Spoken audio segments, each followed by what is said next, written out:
Easter, a time for fake grass, plastic eggs, these things, chocolate bunnies, and people dressed as bunnies. And then there are the weird parts of Easter, like fake grass, plastic eggs, these things, chocolate bunnies, and people dressed as bunnies, which is interesting.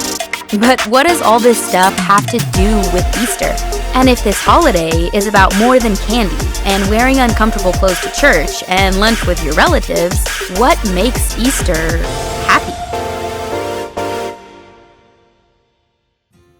Happy Easter, everyone. Now, I know it's not Easter Sunday just yet, but around here we've been talking about it and getting ready for this holiday for months. No matter how you grew up celebrating or if you grew up celebrating, you'd probably agree that for the most part, Easter is a happy time. So think about it. You're allowed to eat an unreal amount of candy. So like every time I eat a Reese's egg or one of those marshmallow peeps, I think it's a happy Easter. Or people wear pastel colors. Most other times we'd be maybe a little confused from people wearing, light pink or green or baby blues. But at Easter, for some reason, it makes us smile. And we color eggs, which admittedly is weird, but also so satisfying. And then we watch these little kids go hunt for them. I don't know how great is that, I guess. And then parents force their kids to take photos with, an oversized rabbit, like maybe permanently traumatizing them for, some kind of scrapbook or post that they want to show every one of their friends.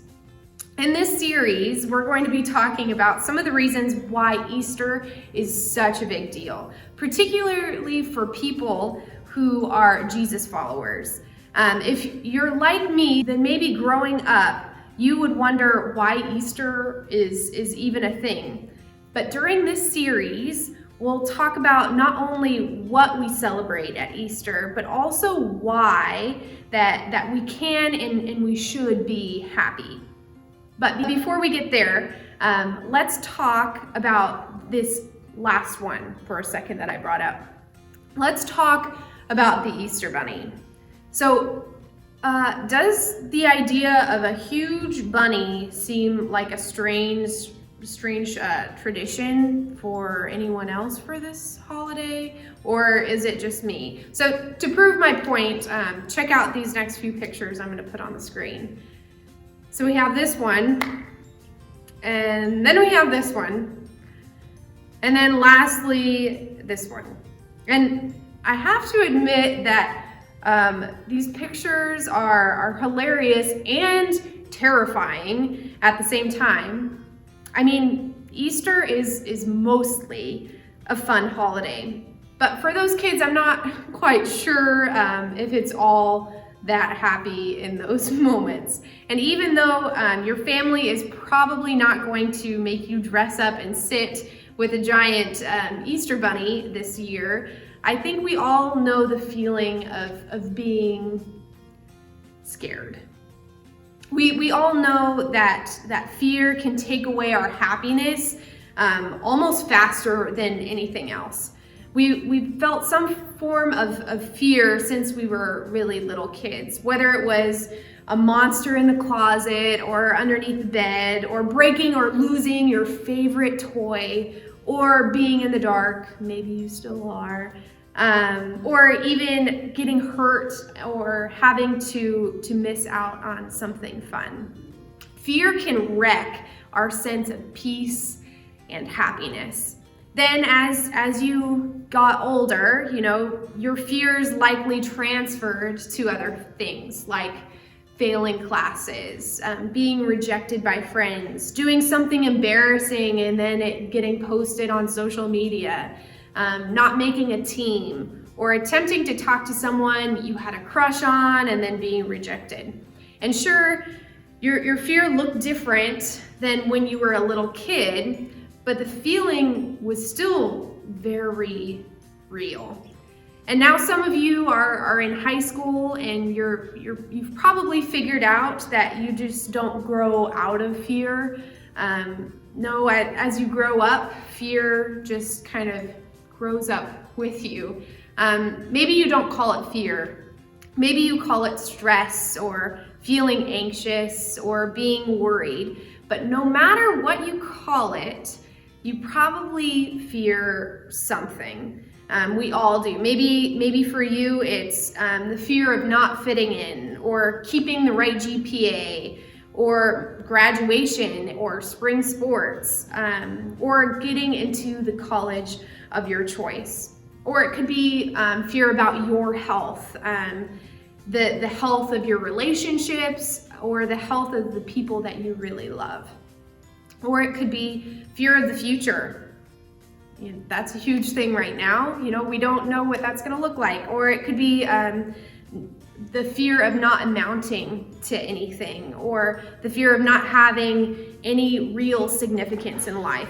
Whatever your particular fear is, you don't need me to tell you that it's very real to you. The reality is that fear is on the rise right now. In fact, chances are really good that right now fear is determining the direction of a lot of our lives. We're making decisions to do or not do certain things based on fear. We're avoiding people or conversations that need to happen because that freaks us out, or coronavirus. We're numbing ourselves for hours on our phones or Netflix because we don't want to acknowledge the feelings of stress or fear that we have inside of us. Whether we realize it or not, fear is fueling a lot of our thoughts and our actions. And here's what's really interesting about all of this. If we were to boil it down, there is one fear that connects all of our fears. And it's the fear of death. So you may be thinking, wow, Lindsay, this really took a dark turn. I'm just, fearing about my grades right now. I'm not sure what that has to do with dying. But this is not just about physical death. It's about the end of something. For example, think about it in a relationship to some of the fears you have right now. We're afraid of really truly being ourselves because we think if people knew the real us, they'd freak out, run for their lives, and their friendship would end. Their interest in being our friend would be over. Or, we're also afraid of not getting into the college of our dreams. Because if our application gets rejected, the dream is dead. Or we're also, we could be afraid of getting busted or found out when it comes to some secretive stuff in our lives. Because that would mean other people's perfect image of us would have to die if they found out. Or, we're afraid of how long this coronavirus quarantine thing is going to last, because our plans we've made in the meantime have to die. Whether it's physical death or the death of something we hope for, the fear of death comes down to losing something we think we'll never get back. And when you think of it this way, it's easy to connect that almost all of our fears come back to the fear of death. See, death seems final. It's like fear's knockout punch that gives it victory. So if our fears come true and a friendship ends, a goal isn't reached, or a dream dies, and then we get to the end of our lives to realize that death defeats us once and for all. That's just flat out devastating. There's no hope in that. There is nothing happy about that. But that's exactly where Easter comes in, right in the middle of our fear of death. So as we head into our Easter season, you may have heard that the point of this whole holiday isn't actually eggs and bunnies or chocolate. For those of us who follow Jesus, this is the time of year that we celebrate how Jesus came to earth, that he died on a cross as if he were a criminal, and then 3 days later, when nobody expected it, he rose from the dead. That is what is the big deal is about Easter. It changed everything, and it especially changed the life of a guy named Paul. So Paul is one of the most famous Christians in history because he became a Jesus follower after he had spent years trying to scare Christians into leaving their faith, using death as the ultimate threat. But then he met Jesus, like the used to be dead and wasn't dead anymore Jesus. And it changed everything. The guy who used to threaten Christians and their lives became the greatest missionary of all time. He was shipwrecked, imprisoned, threatened, beaten, and bitten by a venomous snake. But he kept going because he was so passionate about people understanding the significance of Jesus' death and resurrection. Paul's life was constantly in danger. In fact, he eventually was killed for his own faith. Despite all of that, Peter seemed to live without a fear of death. And in Paul's letters, we can see why. So Paul writes this letter to a church in ancient Corinth. He reminds people that Jesus died and came back to life by Jesus' own power 3 days later. Then listen to what Paul writes. This is what he says. Death is swallowed up in victory. Oh, death, where is your victory? Oh, death, where is your sting? It's like Paul is taunting the very idea of death by reminding the Corinth church that on Easter, death lost to Jesus. When Jesus died and then rose again, he defeated death. And that means that because of the resurrection, death can no longer defeat us. The power that death has over our relationships, reputations, futures, hopes, and dreams, and even our physical bodies is gone, thanks to what Jesus did on Easter. We no longer have to fear any kind of death because Jesus destroyed death once and for all. After Jesus hung on a cross and was placed in a tomb, it seemed like humanity's greatest fear had come true. Death was the ultimate thing to fear. To Jesus' closest followers, it seemed like Jesus' death was final. The dream was over. But when Jesus walked out of that tomb alive, it proved that even the power of death wasn't strong enough to overcome the power of Jesus. This is why Paul was able to live the way that he did, no longer fearing death. It's why he didn't seem to fear much of anything in his life after he encountered Jesus. He seemed to realize that the scariest things aren't the most powerful things.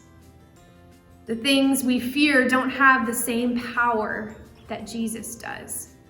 Paul trusted that the fears he faced were no match for the power of the resurrected Jesus. In other words, Easter means fear isn't final. If Jesus can defeat death, he can defeat all of the things that you're afraid of too. Fear will try to convince you that it gets the final word, that at the end of the day, it will win. Fear will try to convince you that you're not good enough, that you'll never find a purpose, or that your life isn't worth it. Fear will try to make you listen and obey it. That's what power is all about. But here's the truth. Fear is only powerful if it can convince you that it's final. Fear will try to make you believe that nothing is stronger than what you're afraid of. But when Jesus defeated death itself, he showed us that nothing we fear is bigger than him. Nothing we fear is stronger than him. He showed us that fear, no matter what we're afraid of, doesn't get the final say. You may be thinking, you can't just tell me that because Jesus rose again, I don't have to be afraid of anything, even death. I'm still anxious, depressed, or terrified of what's ahead in life. And if that's you, look, I understand. Even if fear doesn't get the final word, that doesn't mean there aren't still things to be afraid of. Real things, big things. And it's not a guarantee that something you're afraid of won't happen. But it does mean when you're more equipped to handle those things than you may realize. Paul says it this way. He says, "The Spirit of God who raised Jesus from the dead lives in you." Stop and think about that for a second. Paul is saying that the same power that defeated death 2,000 years ago, when Jesus rose from the dead, is actually inside of the people who believe in Jesus today. Maybe that's why Paul seemed to live free from so many of the fears we typically face. And if you and I could embrace the significance of Easter in our lives, maybe we could too. When you have faith in Jesus, the power that brought Jesus back to life is inside of you as well. And that means fear doesn't get to tell you what to do. You may feel that today you are controlled by all sorts of different fears. Just know that if Jesus defeated death, the Spirit of Jesus who defeated death can live in you. Imagine what his Spirit can do in the face of the things that you're afraid of. So let me ask you this. Where has fear been holding you back? Is it in your relationships? Is it in dreaming big about your future? Is it going to college? Is it dealing with something concerning your mental health that you're afraid to acknowledge? Is it doing something you know that you should, no matter what it does to your reputation? Is it actually exploring faith in Jesus? Because up to this point, you've been afraid of how your life might change. Wherever fear has been holding you back, with Jesus' help, you can take a step forward in facing it today. So what step should you take to prove fear doesn't have power over you? Maybe it's forgiving someone. Maybe it's apologizing to someone. Maybe it's talking to one of your youth leaders here at Refinery, messaging us, calling us. Maybe it's seeing a doctor and starting a conversation. Maybe it's telling your parents something that you've never told them. Maybe it's asking a Refinery leader for help with something that you've been afraid to admit. Maybe it's picking a new friend group that's better for you. Maybe it's asking the honest questions you have about Christianity. This Easter, no matter what your step is, you can begin facing your fear because of Jesus, because of what we celebrate at Easter, what Jesus did for us. Fear doesn't get to determine the direction of our lives any longer. I don't know what your step is, but I do know this. If you're someone who believes that Jesus defeated death and you follow him, then you have his power inside of you. Because of that, you can handle whatever fear throws at you, no matter how scary it seems. Remember, you're not facing fear by yourself. You're relying on the power of the one who defeated your greatest fear once and for all. He took away its power, its victory, and its sting. And that means that you don't have to worry about anything being more powerful than Jesus. This is the hope that the Christian faith was built on. This is what caused Paul to live free from fear. This is what makes Easter such a happy holiday. While the rest of the world lives controlled by fear, driven by stress, you and I don't have to. We are free. And that's the one reason we can say, Happy Easter. Let me pray for us.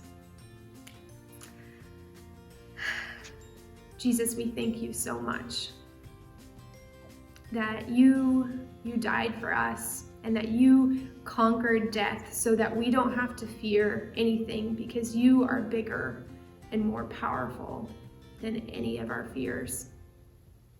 I pray that this week we would be able to recognize that and take a step in showing that we aren't controlled by our fears, that you are bigger than them, and that your power lives in us so that we are able to make those steps.